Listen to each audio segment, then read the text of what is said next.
All right, good evening, everyone. Hope you all had a great Easter break. So today we'll come back to a new topic. So you recall last week, in the last 2 weeks, last two lectures, we talked about planning applications. So today we'll come to a new topic. As you recall, when we talk about town planning, there are several aspects that we look at. So today we'll come into the more social aspect of planning. All right, so it will be community planning. So you may feel maybe it sounds easy for you to understand, but I just want to give you some examples throughout this lecture today, so you can have a good insight on how do we do planning within the community itself. So to recap, all right, what are the challenges for Hong Kong? So basically, we have spoke about in the past few lectures, we spoke about climate. Today we'll focus a little bit on old building stock, all right? And also, if you recall in the first lecture when we met, we talked a little bit about aging population, all right? So these are some of the key challenges that we are facing. So today we'll be thinking about, whenever we do our design, whenever we do our planning, what are the things that we need to take into consideration, all right? So therefore, these two challenges are the ones that we want to pay more special attention to and, think about it whenever we do our planning works. So a little bit of recap from last week. All right. So almost the end of last lecture, we talked a lot about plan making. So have a good recap on how do we do the entire procedure. All right. So we need to submit a plan and submit a plan to CNC, Chief Executive in Council. And then, once we submit a plan, there will be three different options. It will be approve, refuse, and refer the plan to Town Planning Board for further amendment. If you still recall, we spoke about different planning applications. There was Session 16, Session 12A, and also Session 17. So make sure you have a good understanding, all right, what are Column 1 and Column 2. We spoke about that for 2 weeks, so not going to repeat. And what is Session 16, what is Session 12A, what is Session 17, all right, so there'll be some short questions in the exam. So have a good understanding, just a recap of what we spoke about. So also one more thing that I would like you to pay attention to. We spoke about last week on the statutory time limit. So I want you to pay attention. Since 2023, Session 12A has changed to 2 months from 3 months, all right, given the recent amendment in 2023. Okay, so coming to, if you have any questions about the lectures in the past 2 weeks, let me know. If not, we'll come to the next week of our class today. So we'll speak about community planning, all right? So I'm not sure if you have seen this diagram before. Has anyone come across design thinking in your project or at work? All right. So basically, a lot of times, whenever we do any planning projects, or whenever you do any engineering projects, or start off with your dissertation, thesis, we start off with an issue. All right. So for design thinking is like a way for you to think about how do we solve problem. All right. So we start off with here, the circle. We start off with here. We start off with the first step on empathize. All right. So what do we do with empathize? Is that, for instance, all right, if you would like to think about or think a solution for the elderly, let's say. So you would do a lot of research, all right? In the first step, you would think about, or try to understand about your target group, all right? Try to understand about your target group, for instance, the elderly, and think about what are the things that you would like to do for them, all right? So what are the things that you would like to do? So after, first step, a lot of times in your research thesis, you do a lot of literature review, a lot of desktop review. So that's where you understand, the context of the topic that you would like to discover, and then you will come on to define. The second step will define. After all, you understand, let's say, aging population is something that you would like to dive into and to understand more. So the next step on define, you will think about what exactly the problem that you want to find out. Let's say, for instance, all right. For instance, I'd like to find out why is there a gap between, the younger generation and the older generation. Let's say, they do not communicate too much. So you need to define your problem, all right. In the second step, you need to define.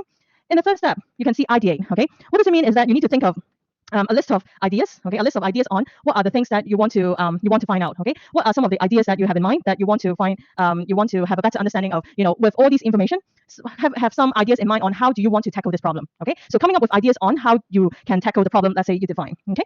So after you're coming up with a lot of ideas, I'm sure there won't be just one idea, probably, a couple of them, it may be 2, it may be 3, then we'll do something called a prototype. Okay, so a prototype meaning is like, you come up with a wide range of ideas. Sometimes you may be doing some small models, okay, and then prototype links with test. You would also test and see whether your prototype works or not. All right, for instance, okay, let's say the example that I was talking about just now is that to find out whether it's possible to bridge the gap between the younger generation and the older generation, probably, to facilitate them to have more communication between the two groups. So you need to think of a solution and try to test it, and at the end is implement. You can see the last step is implementation. So a lot of times you may hear, this is not only for a concept, but also sometimes whenever, let's say, some designers, some engineers, when they are producing a product, okay, when they are manufacturing or producing a product, they would use this design thinking concept to try out whether, the solution that they think of or the solution they have in mind actually works. So I always use this method at work for myself, and normally, okay, we'll need to implement. You can see the last step is implement. We may need to implement for, let's say, half a year, okay, 6 months, a couple of months, to try out whether the thing is actually working. So we call it a trial period, okay, TRIAL, a trial period, to see if it is really working. So you can see this is actually a way of thinking where we start off with, let's say, an idea, start off with a broad concept, a theme, and then to think of a solution and eventually implement them. So a lot of times when we do planning, right, we may think of, there are a lot of different social issues that we talk about. And today we'll focus more on, the community aspect. So you can start thinking, are there any things that you want to solve for, let's say, for the society? Then you can use this method for your own interest to find out whether there are any solution. Second thing is empathy mapping. Okay, empathy mapping is really important, especially for planning project. If you remember last week, we ended our class with 2 exercises. You remember case 1, we looked into the artificial island, and case 2, it was Lau Fao San, right? To look into the stakeholder engagement pamphlet, the leaflet, to see, to understand more about, let's say, the vision of the planning and the concepts that they have behind. But a lot of times, this actually ties in with the empathy mapping. So the reason why I want to raise empathy mapping is because whenever we do any planning, or whenever we have, any planning in mind, we would do a lot of interviews. Okay, a lot of interviews, a lot of stakeholder engagement. The reason why we need to do that is we need to understand, let's say, if we were to redevelop an area, we need to understand, the needs of different groups of people. You can see I put down different groups of people because in planning, we need to, cater from the young and to the old generation, or even sometimes family. So that's why we need to know what they like and what they don't like. Or when we're doing a redevelopment, we need to know what is lacking in that area, right? Because redevelopment, we want to build a better city and a better town. So that's why we need to, through this empathy mapping, listen to different voices and to reflect it back in our planning concept or planning design. All right, so these are some of the tools that we use whenever we do our planning, concept or planning exercise. So a little bit of background for yourself. All right, so today we'll talk a little bit on community. So if you walk across different districts like Mong Kok, Sham Shui Po, Shek Kip Mei, I would say these are some of the issues that you can find in Hong Kong. You can see there is a aging building stock and slow urban renewal. So sooner or later you can see there are a lot of development that requires redevelopment. So you can see some of the photos that I put in here. Some of the illegal building works, deteriorating structures. You can see some of the deteriorating structures, poor maintenance in some of the buildings that you're required to walk up, right? Some of the buildings do not have elevators in Hong Kong. They do not have lift service, and there are numerous subdivided units, diminishing neighborhood support. So that's why is a chance for us to think about, how do we tackle aging building stock? So this is a research that I found in a conference in Hangzhou back in 2018. So you can see in the left, all right? So you can see on the left, what are the majority of color can you find here? On the left in 2017. Majority is green and yellow, I would say, right? Majority green, yellow, so they are around like 40 to 59. Okay, so on the left, there's a legend. It tells you how old are the buildings, all right? How old are the buildings? So you can see yellow, green, so you can see most of the buildings are actually around 40 to 60 years old. Whereas on the right, can you see there's a massive change? Right, it changed to red. Okay, so a big portion of buildings, okay, they will be around over 70 years old by the time when it reached 2047. All right, so hence there is a chance for us to think about how do we tackle all these building aging issue. All right, imagine if a building reaches 70 years old, maybe there are a lot of maintenance issues that we need to take into consideration. So that's why this is one of the critical things that we need to think about what should be developed in those areas. All right. So today we will talk about two things. Okay, we will talk about double aging. Okay, we talk about two things. When I talk about double aging, you need to know what are the double that we are talking about. All right. So put a star or highlight for your own information. So we're talking about aging population. The first aging, we're talking about aging population, and the second aging, we're talking about aging building stock, meaning the building are getting older and older, as you can see from the diagram just now. All right.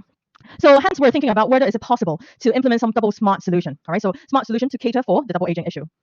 So you can see in Hong Kong, all right, so I think you're all familiar with Hong Kong. Aging population is something that we're facing. And the next photo, the photo on the right, are some of the buildings that actually shows, building are actually aging.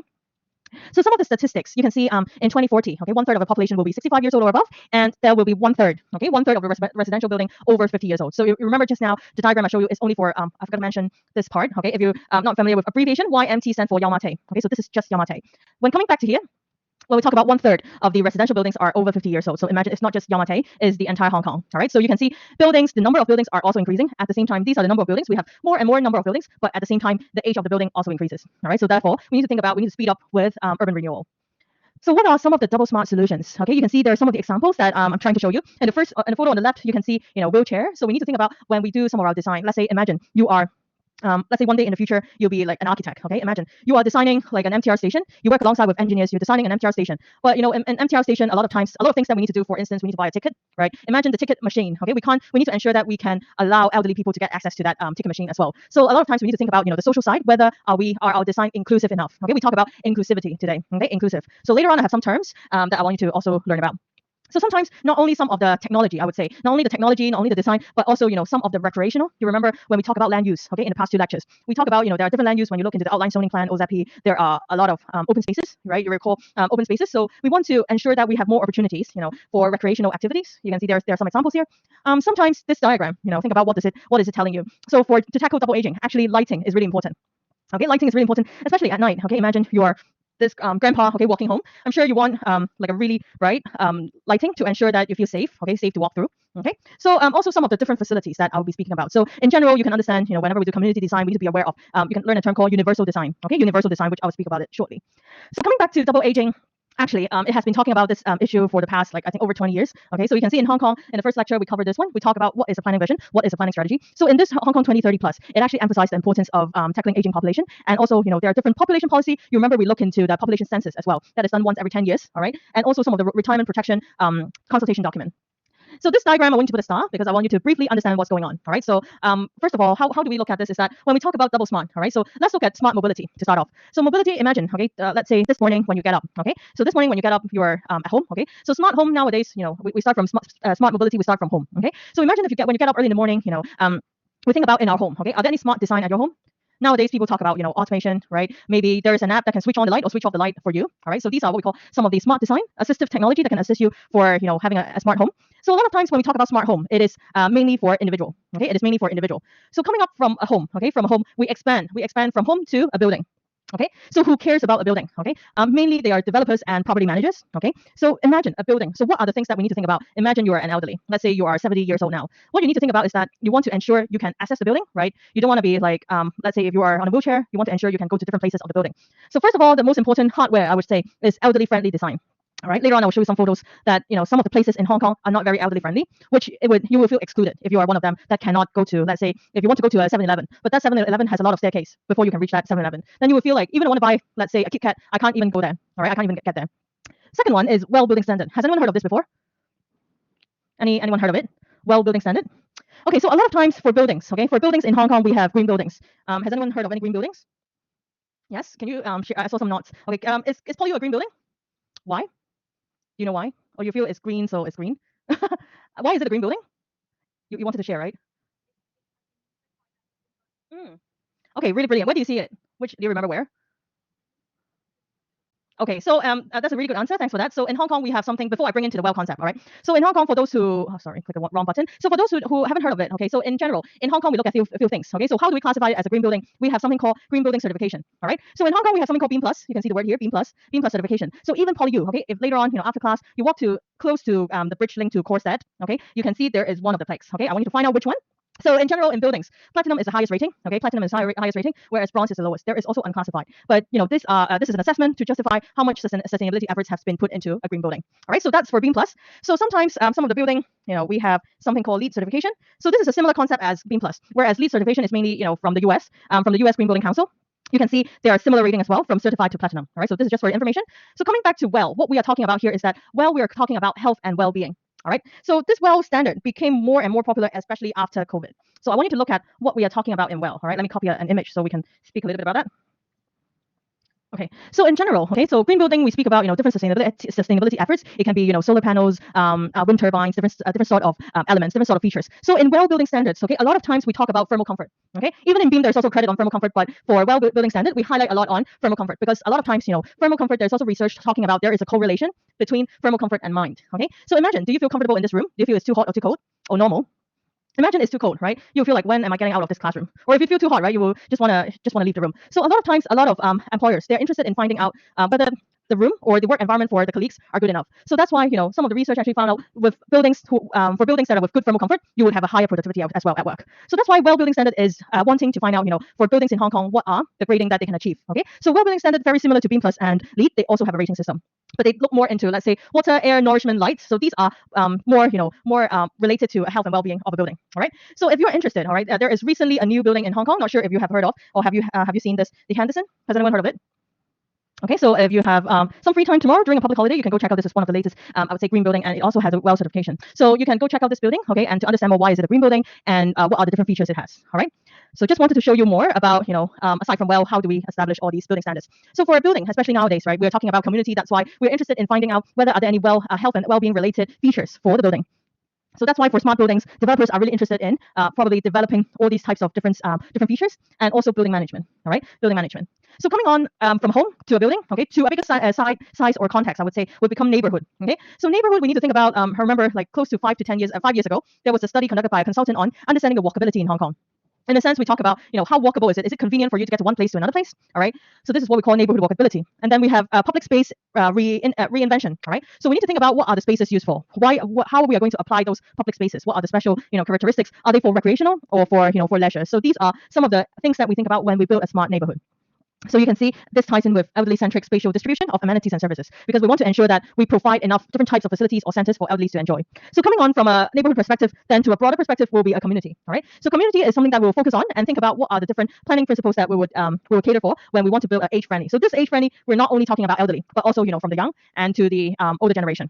So all these home building, neighborhood, community they're all categorized under smart mobility. Okay, so thinking about smart mobility in a broader sense, they are all led by smart city governance. It is governed by the entire community on how do we tackle all these different features of framework that we are talking about. So okay. So this slide, I want you to put a star on it because I want you to pay special attention. So if you recall, we talk about the two green blocks, right? The two green blocks are the double aging that I wanted you to know, right? In the beginning, we talked about it just now. So the aging, we talk about double aging in this lecture. The double aging that we are referring to are aging population and also aging built environment, okay? Similar to aging building stock, okay? So therefore, with these two challenges, you can see I drew like a mind map. These two are the challenges that we are facing, and then therefore we are encouraging, or we wanted it for urban renewal. Hence, there are altogether 7 opportunities. Okay, so there are 7 opportunities. These opportunities that we're talking about are how do we tackle the challenges that we face. Okay, what are some of the solutions that we can do in order to tackle the challenges that we are facing? All right, so these 7 of them, I want you to remember a couple of them because they are useful for you to understand how do we tackle double aging. First of all, the first one is to think about whether can we do some replanning or restructuring of some of the urban areas. For instance, we spoke about Yamate, right? So we need to think about how do we restructure or how do we replan, in the sense that we need to think about different land uses. How do we make use of different land uses that we learned in the previous two lectures into replanning a new urban area, all right? So the second one is use of underground spaces. You can see in the Northern European country, there are a lot of different places they will make use of some of the infrastructure, okay? Or I would say, let's say, you can see these are some of the underground spaces. They will make use of some of the underground spaces for, let's say, swimming hall or a church underground or tunnel, okay? In Hong Kong, we have a lot of underground tunnel. So these are also some of the buildings, okay, that in Yamate, sooner or later in 27, this is some of the conceptual ideas that the designers have when thinking about, how do we make good use of the underground spaces? Because a lot of times for underground, maybe we only think of car parks, right? So can we think of something more than just car parks? So therefore, maybe there can be an underground shopping mall or an underground area for you to play around. So these are some of the ideas on how do we make good use of space. This is another technology, I would say. Not sure if you heard of it. Has anyone seen it before? Pneumatic system. So basically, in Hong Kong right now, there is one at Science Park. So what we are talking about on this pneumatic system, it is often used in Singapore. It is a technology, widely used in Singapore and Asia. So imagine you are the one here, standing right next to the green tube. So there are altogether, let's say, these are different recyclables. Imagine there are different recyclables. So let's say the green one is for plastic, okay? This one is for paper or metal, okay? So imagine you throw something into the tube. So, on the street, we can see there are a lot of recycle bins, right? Recycle bins in Hong Kong, you can see they're all over the place.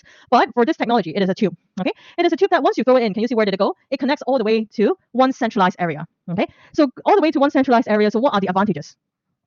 It can minimize some of the carbon emissions, because imagine you are a truck that you need to collect all the recyclables from here, and there. So this will be, highly efficient, and also it will not create like a really huge scent, okay, or a really big smell. So it will go all the way underground, okay, making use of some of the underground spaces in building a waste. This is what we call a centralized waste collection system a lot of times, all right? You can see this one, once you throw it in, it will go all the way here. Okay, it looks very near in a photo, but it can be quite far. So imagine we have this, just imagining, okay, we have this in every district. It would help, it would help a lot in terms of collecting waste, all right? So this is just an example wanting to show you how different countries are, or even some of the places are implementing some of the solutions. So imagine if we use design thinking in the first slide of our lecture today, if you use design thinking as a concept to think about this, okay? So we can think about waste is an issue that we want to tackle and try to think about what are the solutions. Let's say if I want to come up with a solution that can reduce carbon emissions at the same time can collect the amount of waste. So this is one of the solutions that we can think of, all right? So another example, has anyone seen this before? Happy Valley, have you been there? Happy Valley underground stormwater storage scheme, all right? Because I want you to know, in terms of some of our infrastructure, what is going on, all right? So you can see this is actually one of the drainage services department facility, okay? Located in Happy Valley. So this is how it looks like underground. Okay, this is how it looks like underground. So what it is actually doing, okay? I want you to pay attention, watch a little bit of this short video to understand how Hong Kong is trying to, this has been there for around a couple of years, how Hong Kong has come up with this idea on collecting some of the rainwater and doing other purposes. So we are making good use of the underground spaces and doing this stormwater scheme, all right? Happy Valley in Hong Kong is a low-lying area surrounded by hills on three sides. During heavy rainstorms, runoff from the vast uphill catchment caused flooding in Happy Valley and its adjoining coastal districts, seriously affecting the life of the residents. To solve the flooding problem, the Drainage Services Department of the Government of a Special Administrative Region constructed drainage tunnels at the upstream of the urban area to intercept runoff, as well as implemented its underground stormwater storage scheme in Happy Valley. The scope of this project includes a 2.4 hectare storage tank with a capacity of 60,000 cubic meters, a newly constructed box culvert connecting the upstream and downstream existing drains, movable weirs, a stormwater pump house, and a fan room, etc. During heavy rainstorms, stormwater runoff is temporarily stored in the storage tank, relieving the downstream drainage system. Different from the traditional storage tanks, this project features numerous innovative designs, including movable weirs, water harvesting system, and opening up the at-grade space of flood prevention facilities in a site-specific manner for public use. These designs echo the concept of Sponge City to promote sustainable development.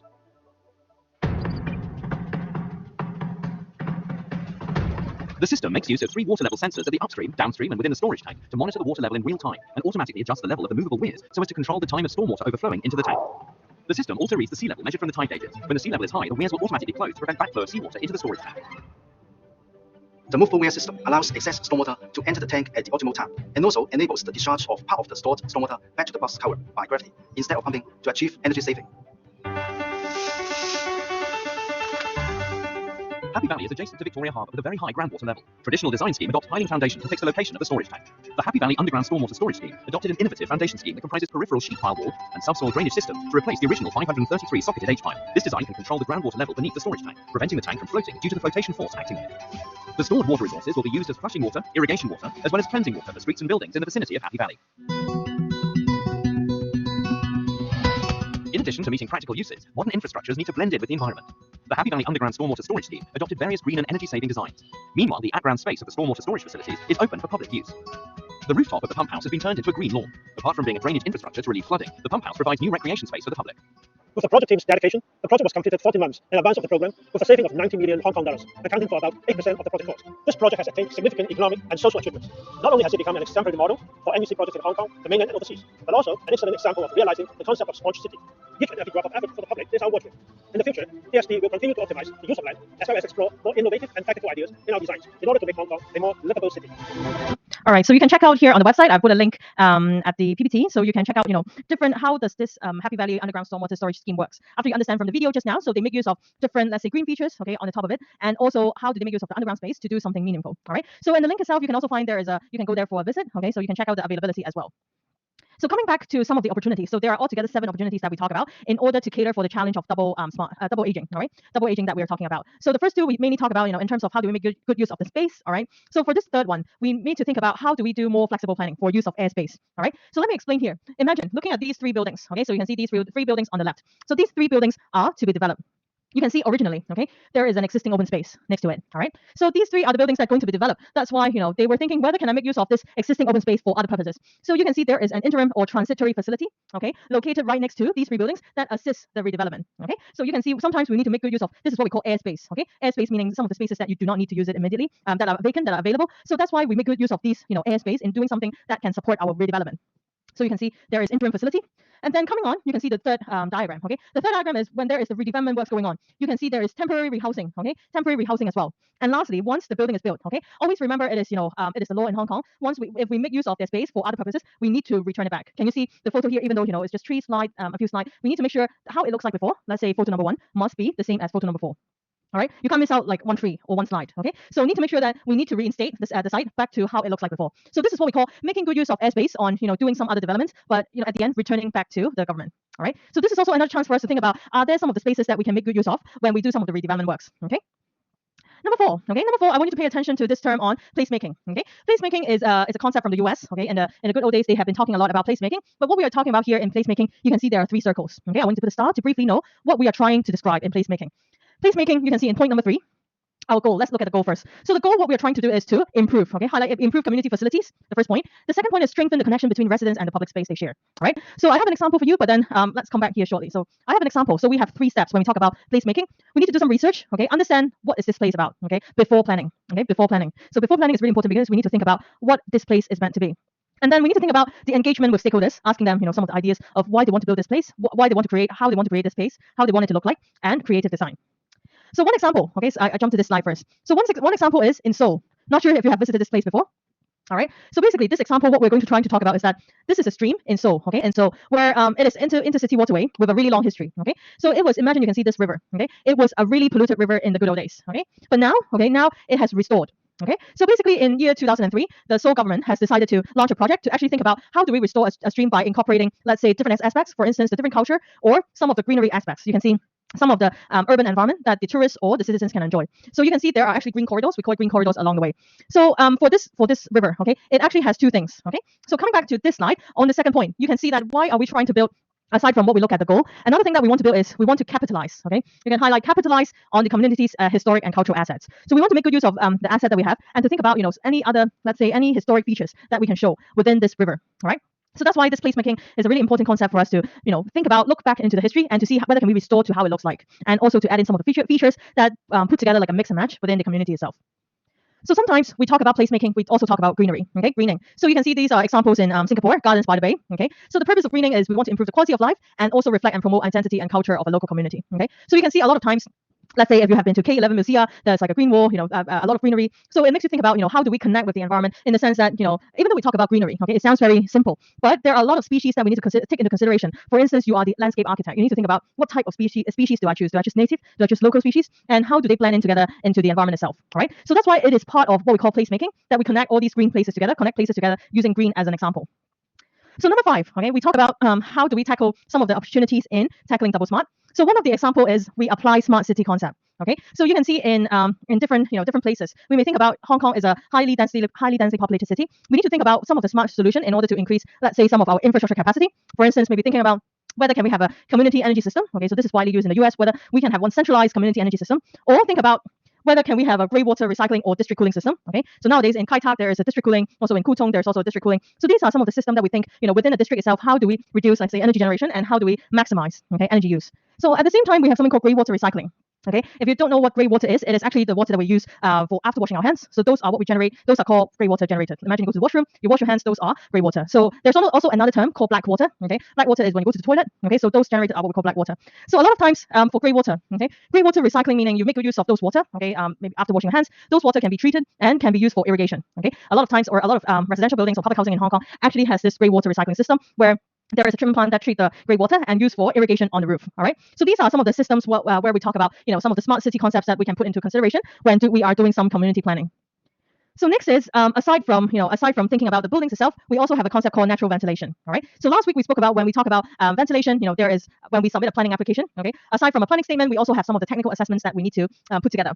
So there is an assessment called air ventilation assessment. So imagine, these are some of the buildings. So you may have a chance to look into it and also think about, why is there a hole here? Okay. So the purpose of all these, holes are for natural ventilation to ensure the building, especially, we have a lot of tall buildings here in Hong Kong, to ensure that the buildings are able to experience. Imagine this is a really tall building, right? Can you see next to it are some really tall buildings as well? So imagine there are wind coming through, let's say in the east direction, coming from here. So let's say you're living at these blocks, your wind may be trapped by, there are buildings right next to it as well. So we need to have some solutions in tackling all these ventilation matters. So that's why we need to think of whether can there be like a corridor. Okay, so this is what we call a wind corridor to allow wind to penetrate through. Okay, so this is also some of the smart city concept where you can find these are some of the solutions where we want to have some wind corridor in allowing people to enjoy, the amount of wind that a pedestrian can enjoy or should be able to enjoy. So therefore, this is a solution to tackle those that are not able to experience a good ventilation performance. So therefore, this is a solution to it.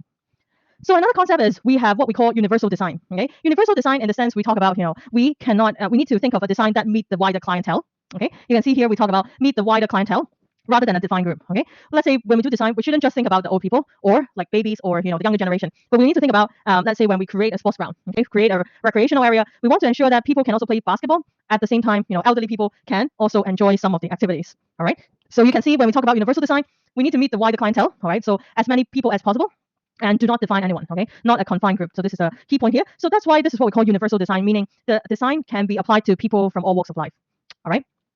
So in under urban renewal strategy, under urban renewal strategy, there are a lot of things that we talk about. So within which we talk about there is a long-term planning for Hong Kong and thinking about within Hong Kong itself, what are the future plans or what are the different new towns that are going to be built. So this was a document that was published back in 2011 on the urban renewal strategy. All right. So whenever we talk about smart city concept, so you can put a star on this smart city wheel. So a lot of times people may think, right? So if you say Hong Kong is a smart city, or let's say Singapore is a smart city, what are the things that we need to look at? All right. So basically, as a smart city, we need to look into a few things. All right. So let's start off from the bottom. Okay. So whenever we talk about a smart city, the concept of smart ties in closely with sustainable development. All right. So the three key pillars of sustainable development are here. Okay. We talk about economic. All right. We talk about government. You can understand it's more like a social side of thing. All right. And environment. Okay, so within a smart city itself, we need to have all these three things in order that we categorize it as sustainable development.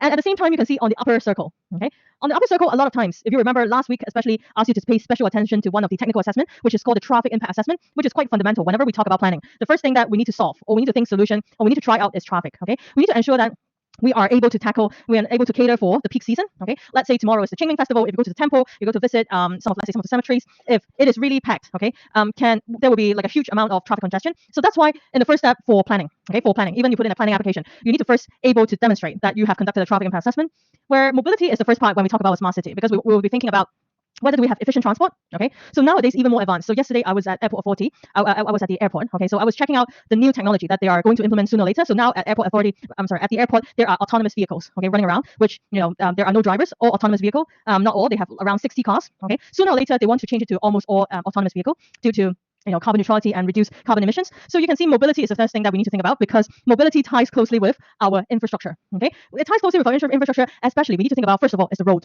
Okay, we need to think about road safety. Okay, when I talk about autonomous vehicle just now, sooner or later I was told there will be a road with just only autonomous vehicle going around. Okay, to the airport leading to different places. So we need to think about the infrastructure, whether can it fit in with the technology. Efficient transport, and multi-modal mobility. So we have in Hong Kong, we have MTR, we have bus, we have light rail, different types. So this is what we call mobility. We need to make sure that we're mobile enough to travel to different places. So next is society. We talk about, this is also a core part that we focus on today. Okay, we need to think of inclusion. Okay, very important. We talk about inclusion is that we almost talk about this topic for an hour by now. So inclusion, we talk about not only the old people, not only the youth, okay, but sometimes we need to also think about the people of different colors. Okay, people of different colors, we should not discriminate. Or sometimes we need to talk about gender. Okay. Last week in my other class, the ESG class, they asked me about one of the groups. They are doing a topic on gender equality and inclusivity. All right. So this is also one thing that this may also be one of your topics. So you can think about when we create a smart city. Okay. Inclusivity is also something that we need to think about. Not only just the young and the old, but also different colors or different genders. Okay. Imagine you are creating, let's say you are a planner. Okay. You are planning for, you work with designers on designing a new shopping mall.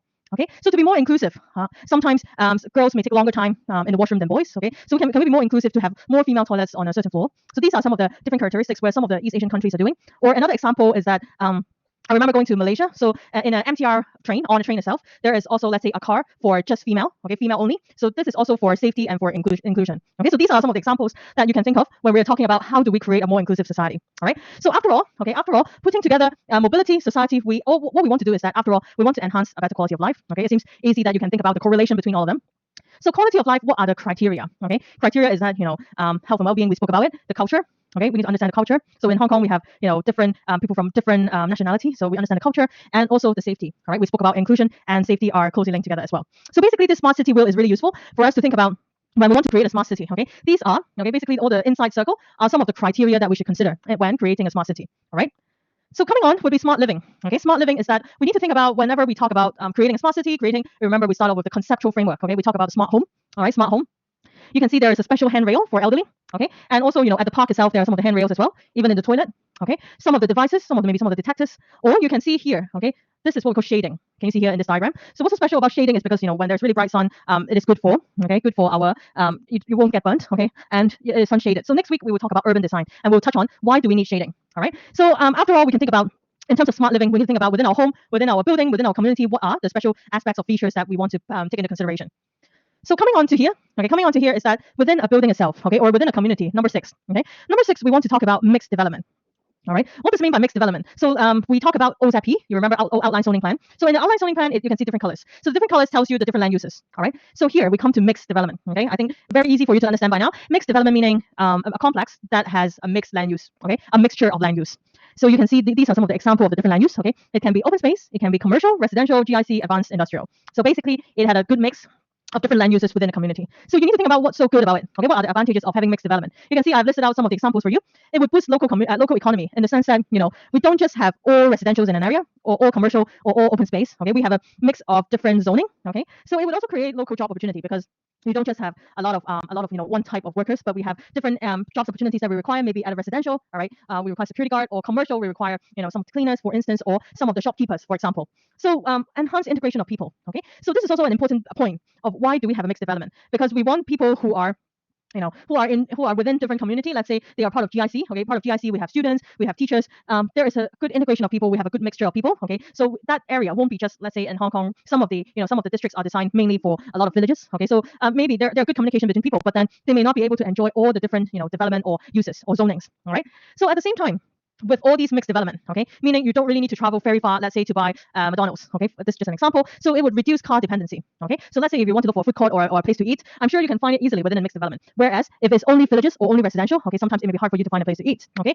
So basically, this mixed development is really important in planning concept, because we want to ensure that there is a good balance and a good mixture of people and also facilities, okay. So basically, you can see the essence of having a mixed development, all right. So coming on to another concept is inclusionary. Okay, so we spoke about how to be inclusive. There is also one part that I haven't touched on. Okay, we spoke about the poor. I mean the old and the young. Okay, we spoke about the different colors. Okay, we spoke about the different gender. And another inclusionary we can talk about is income. Okay, one term I want you to learn. Okay, is the first point here under the first bullet point. We call it gentrification. You can highlight that. So what is gentrification? Okay, so you can see from the diagram. So I tried to put in a diagram for you to understand. So gentrification actually describes a process where the rich, we call it like the wealthy or college educated, some of the high income move into the poor income. So you can see in Hong Kong, maybe there are some of the districts only rich people living, or some of the districts only poor people. So you can see what is the essence of inclusionary zoning is that we have the rich and the poor living together in the same area. Okay, so this concept is often used in the West, where this would, the second bullet point, you can see it on your notes, it would actually mitigate the displacement, okay, of like the lower income family, okay, and also the high income family. So this is also really important because when we do planning, okay, we don't want to just focus on some of the facilities that rich people can enjoy, where poor people with low income cannot enjoy. So that's why we need to think about the concept of gentrification and how do we put together, imagine having all these inclusionary zoning and also the mixed development that we spoke about just now. So after all, coming to number 7 is one of the opportunities is how do we promote active aging? Okay, so how do we promote active aging? We have urban renewal. Urban renewal is the solution to the two challenges, right? The aging population and the aging building stock. So you can see under urban renewal, there are two parts. We are trying to revitalize the physical environment, okay, on the left. and also the social environment. So physical environment, in the sense we spoke about the different, let's say the different land uses. Okay, social environment would be something like gentrification that we spoke about. So this is like how do we strike a balance between the physical and the social? And after all, we want to ensure that we unleash the potential of elderly person and think of how they contribute. So not sure if you have heard of, in the next slide I put in some of the examples. So imagine you're getting old. Okay, you're getting old. Imagine you're 80 years old. So one day you may think of, are there anything that you can contribute back to the society? So in Hong Kong, there are CityU, or even at the Education University, there's something called Elder Academy, which they will give back to the society. Maybe let's say in Hong Kong there are some of the really traditional food or snacks. Okay, so maybe they are the ones who did it for many years, but then because they are getting old, they do not have chance to to keep that tradition, so that they already retired. But for active aging, okay, active aging is that how do we make good use of some of their skill sets and make contribution to the society? So you can see there are different elderly academy, or how do we put together some of the platform, some of the activities for elderly to mingle around. All right, so you can see on this diagram, okay, actually there is a growing elderly population, and also at the same time there is a declining young population as well. Okay, can you see the difference? The green, okay, the green, and there's a growing trend, and the blue down here. Okay, there's a decreasing trend on the young population. So therefore, we need to think of how do we engage in an active life. So later on, we talk about some of the different community design. We'll talk about active design in the second part of today. So we need to think of some of the, let's say, physical or psychological health. So this is also relevant to the well-being standard that we spoke about, where within the well-being standard there are also requirements on how do we enhance a health and well-being of an individual within an office setting. All right. So you can see these are some examples that are widely used in Western countries that I want to show you on how they contribute, how they promote active aging. So that's why there are some of the examples here. So in like in the UK, there is a lot on senior workforce development service centers, okay, that they help the seniors to move into the workforce, to think about, like I said just now, for instance, they have some certain skill sets, whether can they give back to the society. Retired professional platform. All right, so imagine you're retired, but you want to give back to the society. Maybe there are some of the platforms that allow you to do some sharing, okay, to do some talks, okay. So number 3 is volunteer social service redemption. So you can see the service hours will be recorded, and you will be given different, let's say plans, or different opportunities to do different things. So this is like a way for you to do voluntary services. So after all, I want you to pay attention to this slide, is that how do we design an inclusive city? Okay, how do we design an inclusive city? So first of all, we think about elderly. Okay, we talk about elderly from the start of this lecture today. So we need to think of, let's say, elderly. How do we promote housing choices? Okay, so we need to think of, you remember we spoke about the concept of gentrification. Okay, you remember we spoke about the aging building stock. Okay, so there are different housing choices for them to choose. Okay, so we can also explore whether is it possible to have cohabitation models, which is oftentimes really popular in some countries. All right. So and on the right, so let's talk about the left one here, and on the right. Okay, on the right, when we want to design an inclusive city, we need to think about the services. Okay, if you recall when we talk about what town planning is, right, the 4 different streams that we talk about. So services is also one thing that we need to consider when we are planning like an inclusive city. So we need to review. Okay, in terms of services, do we have, let's say, GIC provision can be something like elderly homes. Okay, do we have something like elderly homes or standards, okay, and provide land and space for elderly care facilities? So you recall just now I spoke about facility is a big part for the elderly people to work together as a community as a whole, right? So lastly, coming back into the middle, we have universal design, where in the universal design we speak about how do we think about it not only in the urban. A lot of times, okay, people, or let's say the government, mainly focus on public housing. Okay, so we need to try extend the universal design to some of our private residential premises to cater for, if you remember, the smart mobility, the 4 concepts that we talk about, the 4 different smarts, to think about whether can we have these universal design within a private setting. Okay, and also some age-friendly public spaces, because this would allow elderly people to have a better sense of connection, and linking this universal design concept back to smart city concept that we spoke about. How can we enhance, you remember the wheel that we talk about, the 6 parameters, how can we enhance the quality of life? All right. So after all, okay, we can see that in Hong Kong there is what we're trying to promote is how do we rejuvenate the urban fabric. You can see this is an example where we can find in Hong Kong we're thinking of, even though we have like a really aging building stock, but we also want to think about how can we make good use of the building. Okay, or prolong the useful life, meaning how do we extend the life of the buildings? So are we able to think about any possibilities such as redevelopment, okay, rehabilitation, revitalization, or preservation? So you can see in Hong Kong there are a lot of historic buildings, okay, that are used for revitalization purpose and to build it for another new facility. All right, so we need to make good use of sometimes a term called retrofitting. Okay, retrofitting. So retrofitting is often used for existing buildings. So we need to think of, are there any improvement things that we can do? We can retrofit the buildings for both existing buildings. A lot of times we speak about retrofitting for existing buildings and also for the neighborhood itself. All right. So we need to also think of, are there any solution space for decantation? All right, for decantation. So you can see, what do we mean by retrofitting neighborhoods? All right, so I'm giving you an example here to explain, because nowadays retrofitting is also a really hit topic that people will start considering, whether should we retrofit like an existing building. So on the left, okay, you can see the buildings are really, packed right next to each other. So you can see, compared to the right-hand side, okay, the one on the left are many buildings, they are stacked next to each other, okay. You don't even have like a building separation. Can you see, like the buildings are closely linked with each other? So let's see on the right-hand side, okay. On the right-hand side, you can see, next week we'll talk about urban design. We'll talk about, in buildings we normally require a 15-meter building separation. Can you see at least there's a space between the 2 buildings, right? Can you see here? Whereas on the left, basically there isn't any building separation, all right. So on the right-hand side, what is so good about it is that there are a lot of different public amenities. Okay, public amenities, not going to repeat, but different land uses. Okay, you can see the different, we make use of different land uses in order to cater for the needs of the people. If you still recall last week, we spoke about, after all, the purpose or the rationale of doing town planning is to meet the basic needs of inhabitants. All right, so these are some of the, I would say, basic facilities, maybe park and shop, welcome, car park, right, toilet, open space, public transportation. So this is a really clear or really good example of what we talk about mixed development just now. If you recall, mixed development, you can put it down for yourself when you recall this. So you can see there are a lot of different public amenities for the neighborhood, so livable environment for all. Whereas on the left, okay, we can compare by now is that there is really, lack of public amenities. Okay, there's also existing interface issue. Okay, they're all closely packed, and in terms of townscape, it is in a pretty poor quality. All right, so it is needed to how do we make good use of the space? Okay, to think about how do we rejuvenate. Okay, the term here is rejuvenate the urban fabric and to make it a better place for us to live in. All right. So shall we take a quick break here? So let's come back at 8:05 and then we'll start the topic on universal design. All right. So if you have any questions or homework or the lectures, please come over and we can have a chat. Thank you.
Right, so let's get back.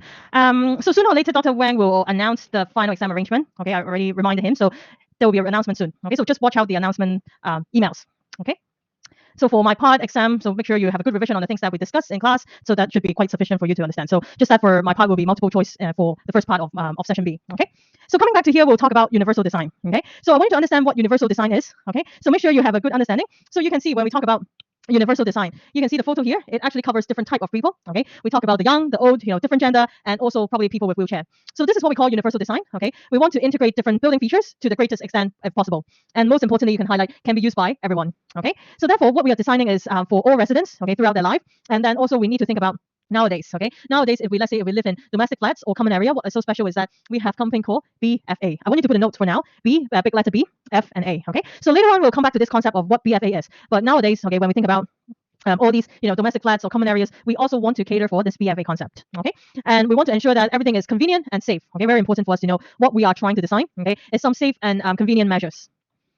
So in the UN, at the World Health Organization, okay, so they have published a book, okay, a guidebook called Global Age-Friendly Cities. Okay, if you're interested in knowing more on different measures carried out in different countries, you can feel free to have a read on what are the global age-friendly cities about. Okay, so what we are talking about here, coming back to, we spoke about the point on urban.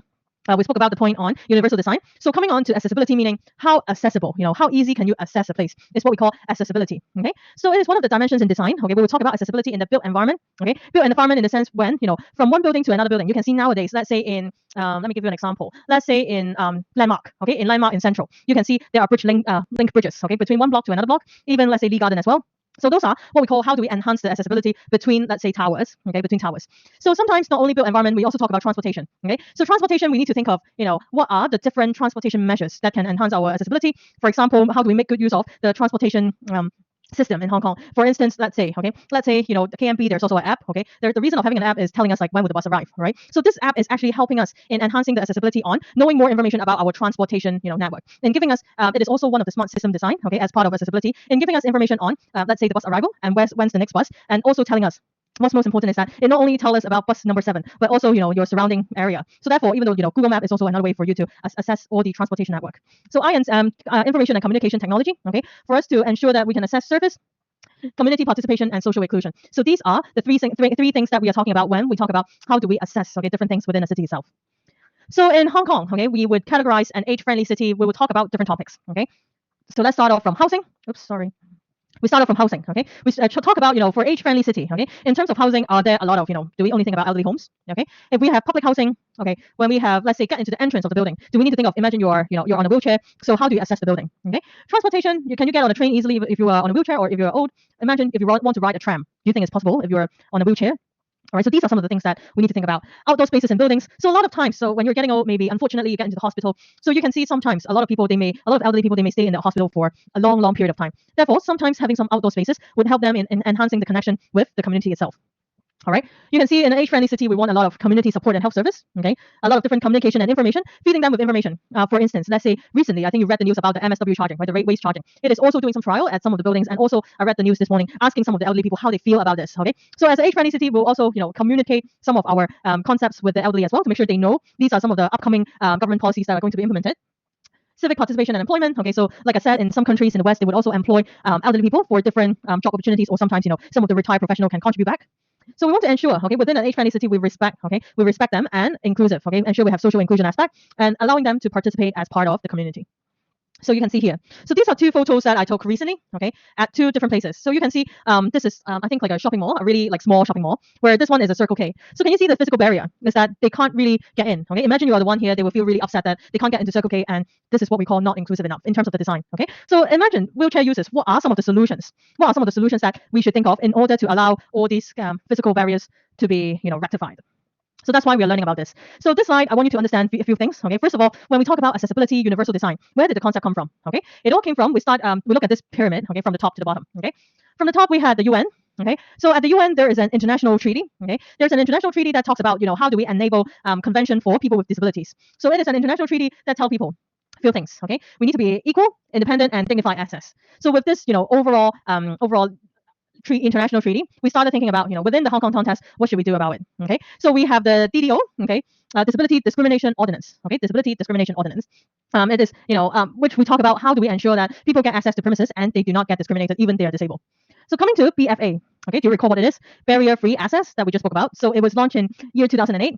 So what they are trying to do is that nowadays, okay, for buildings, we all look into BFA and ensure that all buildings are able to meet this law, okay, the BFA. Even just now when we spoke about the BEAM Plus certification, even though as a green building, there is also one credit speaking about, whether does the building include some of the barrier-free access facilities, okay? So therefore, we need to make sure that we have an integrated design within our community, okay? So that's why for BFA, there's, under the Hong Kong Planning and Design Manual, Transport Planning and Design Manual, it actually talks about, what are the certain requirements within the BFA system.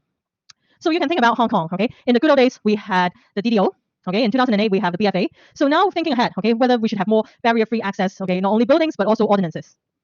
So coming to this part, so we will talk about how do we implement universal design. You can see I put together some cartoons. Okay, so what is the purpose? Okay, you can see the 4 cartoons actually telling you the purposes of universal design. You can see there are 4 purposes. The first one is making things easier to use. Okay, benefits all ages. We talk about how do we be inclusive. We spoke about how do we add convenience. Okay, add convenience because having universal design it actually makes people's life easier. Accounts for different disabilities. Okay, so meaning for even with wheelchair, without wheelchair, these are some of the purpose. So after all, you can see in the word for the words in bold. Okay, we are trying to enhance with barrier-free and universal design principles whenever we do our design in order to increase diverse clientele. Okay, meaning more stakeholders can be able to experience this built environment. So there are altogether 8 number of goals. Okay, I want to put a star here on this. So briefly know about what we are talking about. Okay, what are our goals after all for universal design? The first one is body fit. Okay, pretty easy to understand. We want to ensure that we accommodate a wide range of body sizes. Okay, no matter you are big or small. Okay, we want to ensure the universal design is body fit. Okay, understanding. So when we talk about understanding, we speak about we need to ensure that whenever we have some universal design, let's say some of the handrails. Okay, we may have some signage. Okay, we want to ensure the signage that we put on are easy for people to understand what we are trying to present. Okay, so comfort. What we talk about here for comfort is that keep demand within desirable limit of body function. Okay, we want to make sure the thing that we design are comfortable for a person to use, or they won't feel like it's too much. Okay, we need to try it out. That's why comfort is really important. Number 4 on social inclusion. So what we're talking about here on social inclusion is that we want to treat all people groups with dignity. Okay, treat people with dignity. Number 5 on cultural appropriateness. We need to respect and reinforce cultural values. All right. So awareness similar to point 2 that we talk about. We want to ensure the signs. Okay, we may need to have signages on telling people how to use this handrail. This handrail is for is part of the barrier-free access. So we need people to be aware of all these signages. Okay. Wellness. We talk about how do we contribute to health promotion. And lastly is personalization. Sometimes it is, for a certain or for a particular person at home, they may want to have a universal design for themselves. So sometimes we need to personalize if it is a private premises. All right. So that's why this is what we call personalization. So they have choice and preference. So you can see automated universal design. Okay. A lot of times we talk about automated doors. Okay, clear walkways, this is in some other countries, clear walkways, safety island bike lanes, or tactile guide path. Have you seen this before? So a lot of times we have all these, basically at all government buildings, we have tactile guide path that tells people, especially the blind, on what is ahead of them. So you can see sometimes when we talk about we are talking about disability, okay, people with wheelchair. So you can see within a car park, this is under the law, okay, under the regulation ordinance in Hong Kong. So imagine you go to a shopping mall, okay, let's say the shopping mall has 200 number of car park spaces, okay. So you can see within this range, right? So meaning it has to provide 3, okay, it has to provide 3 accessible car parking spaces for, let's say, for wheelchair users, okay. So you can see they have the disabled sticker on their car. So this is what we call to cater for this accessible car park space. So this is an example of car parks where it tells you on when you read under the BFA, there is a really clear requirement telling you the dimension of a parking space. Okay, and you can see actually the parking space is exactly you can place the entire wheelchair and the person can get out of the car. So this is exactly the requirement of how do we design a car park space. We need to make good use of all these functions, and basically you can see here on the left, it explains the space reserved for a person with a disability shall be marked with a label and to ensure this person are able to get out of the car. All right. So another example is the tactile guide path that I talked about just now. So a lot of times we can find it at building entrances. Okay, at building entrances they will tell you a few things, but a lot of times, okay, you can see this is an example. Okay, they will tell you at the door entrance, they will give you the tactile guide path, and you can see they are and some of them are in tiles, some of them are in blocks that give you an indication of this is the site entrance. So you can see sometimes there are some horizontal ones, there are some directional ones that give you the exact dimension of how you should plan or prepare for a tactile guide path. So sometimes handrails. Can you see there is within the handrail itself, okay, so this on the top, when you see on the top view, you can see the braille characters. So it helps people with disability and blindness in telling them that which is the direction going up and which is the direction going down. So basically, it will tell you like the exact dimension of how the signs should be placed and where the sign shall be placed. So basically, this is all captured from the BFA. So on this example, can you have a look at the diagram on the left, okay, and tell me why is there a cross? Okay, have a think on why I put a cross over there. All right. So can you see why is this not recommended? It's because you can see the wheels of the wheelchair, right, are exactly almost, it may happen that the wheel will drop into the grating, right, because they are exactly the same size and it will drop. So you can see within the BFA, there is a requirement telling us what is the preferred opening size of the channel, okay, in order to ensure the grating actually stops the, the wheelchair, the car. So sometimes these are some of our MTR examples. You can see, at the gate, what is the dimension? Even though it may look simple to you, but actually these are what we call universal design guided by the BFA, barrier-free access. Even at the checkout lane, there is a requirement. So you can see sometimes you just tap on the card and get out. Actually, it is 800. So all these units for all these dimensions are millimeters. So at the checkout lane, you need to ensure that one wheelchair can come out easily. So this is how they come up with 800 millimeters. Sometimes at the shower and bathroom compartments, okay, you can also see for disabled people, they may need more handrails, okay, at the shower corner. So these are also some exact dimension when you do design, okay. This is exactly when we do some interior design or community design when we plan for some of the, let's say, handrails or gratings that we talked about just now. These are the requirements that we need to think about. So just letting you know, because we're covering this topic today. And sometimes at the information counter, okay, imagine you're at a shopping mall, you want to ask, the staff about, the direction to McDonald's, let's say. Imagine if you are on a wheelchair and if that person is sitting really high up and you can't even see that person, okay, that staff at the information counter, then how would you feel? You will feel like I can't really speak to that person, or you feel you are being discriminated. So that's why a lot of times for the design, okay, they need to ensure that there is a upper writing surface for standing visitors or customers, and also sometimes there is a countertop as well. So these are some of the things that we will think about whenever we cater for. So you can see sometimes this is like a step height profile where sometimes they can sit here and speak with you. All right. So in the toilets, you can see what is the problem with the one on the left. You can see the threshold is too high. Okay, you can't really access the toilet. Imagine you're on a wheelchair. So you can see here they are flat. Some of the good practices, or some of the what we call leveled threshold for kitchens and toilets. So in Hong Kong, there's a program called the Universal Accessibility Program, where the Housing Authority is promoting barrier-free. You can see on the left. Okay, on the left is ramp at the entrance of the hospital. Okay, and then we have the ramp is for for the wheelchair to get on easily. We have the tactile guide paths to the lift, accessible lift, and we have the emergency call bell near toilet seats. Okay, so these are some of the really fundamental barrier-free design, we'll say, in order to allow people to access these areas. So I've also captured an example in Japan. Okay, so have a look at all these 4 diagrams. So the first one, what does it tell us is that passenger has different choices. Okay, there is escalator. Okay, there is a staircase, and also there is lift behind. Okay. So the second photo, what is so special about it is that you can see there are handrails, okay? There are handrails at the different sides of the roads, and it also has a really wide passageway, okay, for let's say wheelchairs or people to come through. And there is also a tactile guide path over here, okay, tactile guide path over here, the yellow line. So number three, you can see what is so different from Hong Kong is that we have benches. Okay, we have benches that meet the need of a wide variety of users. All right. And number 4, you can see the signs are really clear. Okay, clear for people of different age group be able to see, the female toilet and the male toilets. Okay, so basically, it actually shows, even the handicapped people, the handicapped washroom is available. So in Hong Kong, a lot of times, in order to cater for people with different needs or special needs or disability, okay, the Housing Authority has provided there is a service called home modification or adaptive work, okay, for people to request if they require this service on a needy basis. All right. So this slide actually summarize the various barrier-free infrastructure that we will have. Okay, there's ramp that we talk about. We have handrail. We have ridge path, like the tactile guide path, and the escalators. So this is an example that I want to show you is that in Hong Kong there is elderly housing estate. Okay, in North Point we call it Tanner Hill. Okay, by the Hong Kong Housing Society. So it is actually a really fully furnished housing place for elderly people only, where they have put together different facilities. So I have a diagram showing you. Let's say they have a sectional showing you the plans of different residential units or some of the different facilities like daycare. Some of the different wellness center or hubs that they have within this Tanner Hill owned by Hong Kong Housing Society. So sometimes we also have some technology, okay?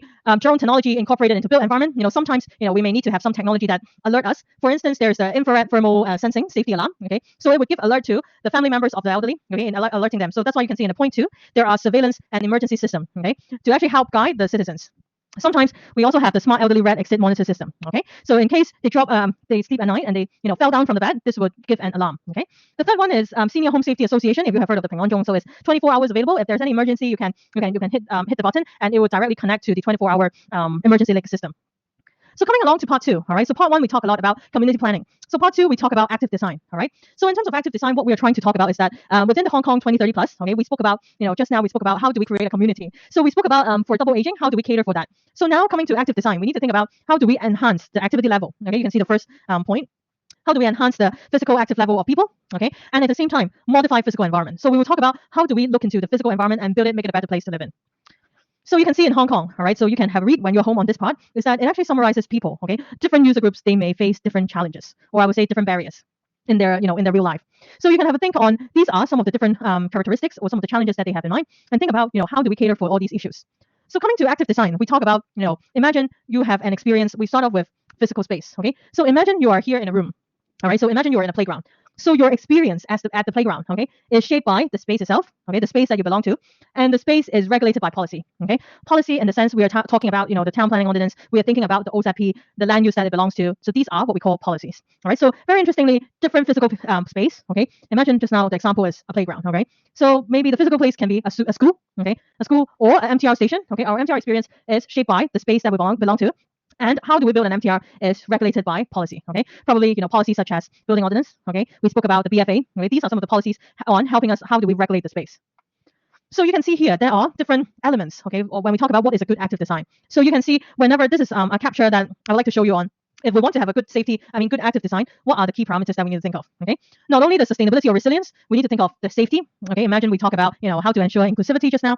So human is a big piece within a design itself. So we need to understand the human experience. We need to conduct some of the stakeholder engagement that we spoke about. Sometimes, okay, we need to think of the accessibility, okay? So you can see there's more words telling people to think about, at all age and all abilities, whether can they access these areas. Connectivity, okay, whether can they connect with nature, okay? The reason of having green, I have another slide in the next slide that tells us on how do we connect with the neighborhood itself. So you can see a lot of times, okay, how do we view a place, a space, okay, physical space. Just now we define what physical space is. It can be, a playground. It can be roadside, okay. Roadside, thinking about the 3 blocks that we have, road is regulated by ordinance as well, okay. So there are 4 angles. Oftentimes we look at these 4 angles whenever we think about how do we plan for that space, okay. So let's start off with, let's say canopy first, okay, ground. So ground space, these are, okay, some of the parameters or elements that we will think about. Probably I'm good to highlight a few of them, is that whenever we are at a ground plane, okay, we will think about, let's say, okay, sometimes we think about the pavement material, okay, are they made of concrete? Are they porous, paving? Nowadays we think about what are the special parameters when we talk about pavements, okay? So are there signages, okay? Are there signages guiding us the way, okay? Because we talk about transportation is a big piece. Are there signages guiding us, okay? So sometimes we also need to think about, the second part is also fire hydrants is really important because fire hydrants is also part of the law on telling you, you need to ensure when there's a fire, fire hydrants will help. Coming on to the roadside, okay, roadside, you can see on the left, you can see there are a lot of trees, okay. A lot of times, all these, we call it street trees, would help us blending into the environment and connect with the environment. You can see along the road, there are also bike lanes, right, car parks along the road. So these are what we see in the roadside area.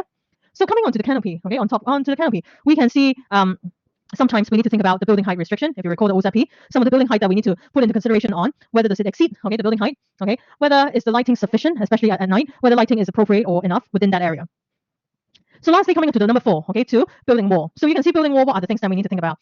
We need to think about whether, what is the land use, for different lots, they may have different land use. So we need to know what is the land use, okay, what is sometimes we need to think of, let's say, transparency. There's one point on transparency, okay. Transparency is really important because this would give you safety and also telling you what's happening inside, all right. So for community design, this is often a key aspect. Signages as well, okay, telling you where you are, which direction you're going for. So now you understand at the multiple layer, okay? When we look at things in a multiple layer, for instance, do we have like stormwater treatment, similar to the Hong Kong Happy Valley example? Do we have signages, okay? What are the roads, the ways, or the cycling area? So these are the 4 planes that we will put together as a multi-layer to understand what are the key features around our neighborhood. So you can see oftentimes, okay, what is the purpose of having an active design is we want to increase, the activity level of a person, okay, allowing them to do more walking, taking the stairs instead of elevator, exercising, all right. So these are some of the examples that I have put together, okay, to giving you more insights in understanding what is the concept of active design, all right. So I highlight some of the examples. So in Singapore, we have something called silver zones, okay, silver zones mainly for elderly. Okay, I've taken some of these photos. So what is the aim of this silver city that we are trying to achieve in this diagram? So after all, we want to ensure that we increase like walkability and reduce the fear of falling down, okay, among the elderly, because they may feel like maybe is it unsafe, okay, for us to cross the road. So you can see there are different measures like signages, okay, or wide traffic islands for you to pass through, more people to get together, or even sometimes, okay, there is possibility to extend green man time and countdown time as well. So that's why there are some zones in Singapore that are designated as silver zones because there are a lot of old people living in that area. Another example also in Singapore, Labrador Nature and Coastal Walk. You can see this place is really close to the MTR station. So what is so good about this is that you can see on the right-hand side, it is trying to connect. Okay, so this is a diagram from the government. So you can see this, these two, there are a lot of plants. Okay, they are trying to integrate nature into the city. Okay, integrate nature into the city. That's why you can see there are a lot of seating. Okay, in Hong Kong, if you want to find a place to sit, even in a shopping mall or even in a park, it's always difficult to find seating. So that's why in Singapore they're promoting a lot on nature and the neighborhood, the relationship between nature and the neighborhood. So another example in Singapore, this is what we call the LUSH program. Okay, the LUSH program stands for Landscaping for Urban Spaces and High Rises. So you can see there are hotel, okay, the Park Royal Hotel and the Sandcrawler building. Okay, can you see these two? So what they are trying to promote is that we want to ensure for this LUSH building, what's so special is you can highlight it's only for high rise because a lot of times, okay, people may think greenery may be only for low rise buildings or easier for low rise buildings. So that's why in Singapore they launched this LUSH program in order to facilitate more greenery can be built, let's say, at the rooftop, or building something like community pavilion, even maybe at the podium of the building. Okay, so these are some different examples. Or can we have some roof garden? Okay, urban farming. So these are mainly for high rises where you have more opportunities and more room to design more greenery. Or sometimes, okay, Hong Kong, a lot of times we have green wall along here, vertical green wall. Here there are some planted boxes. Okay, these are some examples that show us what are some of the opportunities for high rise. So coming to New York, okay, there are also some of the examples that tells us on how do we make good use of. Can you see this as an example with a bright hallway? So what is the advantage here is that we can make good use of the sunlight to penetrate through into the building. Okay, make good use of natural lighting, and this would also enhance the performance or enhance the enhance the pedestrian performance as well. So you can see there are some well lit staircases. Okay, some of the natural lighting over the cafeteria. In London, there are really clear cycle tracks, okay, really clear cycle tracks that would actually tell people, which road is for cars and which area is for bikes, okay. So this is pretty clear, and with signage just nearby, all right. So similarly, okay, so sometimes I put down this as an example because in London there's also bike racks and showering facilities at the basement of an office building, okay, which like in Hong Kong we don't really see it very often. There are, but not very often. And there's also wayfinding, signages telling us, where to find all the bikes, okay, along the way, and how do we get to different places. And this is the station. Another example in London, there's a project called Changing Places, okay, Changing Places in the sense that they would like to enhance the features, okay, within an area for people with disability to have a more active. Can you see it is a really fully operated toilet? Whereas in Hong Kong, okay, if you want to go to the toilet, there are a lot of staircase, okay, that actually is not catered for a barrier-free access, okay, lack of barrier-free access in Hong Kong.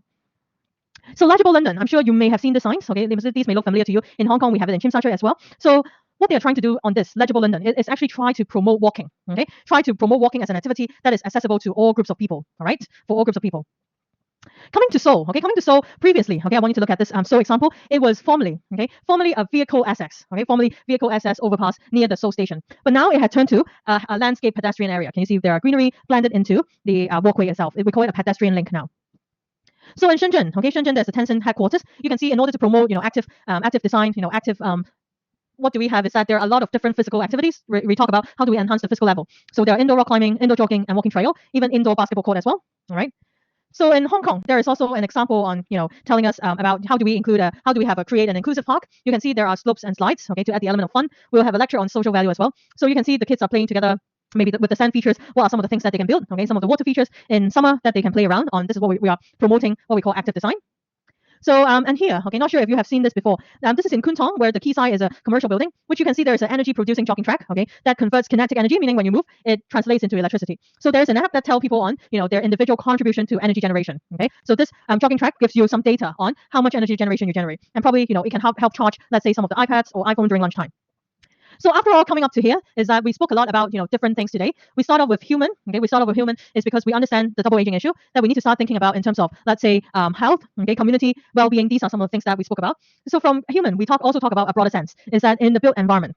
Within the built environment, we acknowledge that there is an increasing aging building stock. So we need to think of, how do we tackle all these problems? Okay, double aging problem, and with technology, digital coming in. Okay, let's say some of the autonomous car I talk about, Internet of Things. Okay, or some of the different internet, let's say some of the new lifestyles that we have.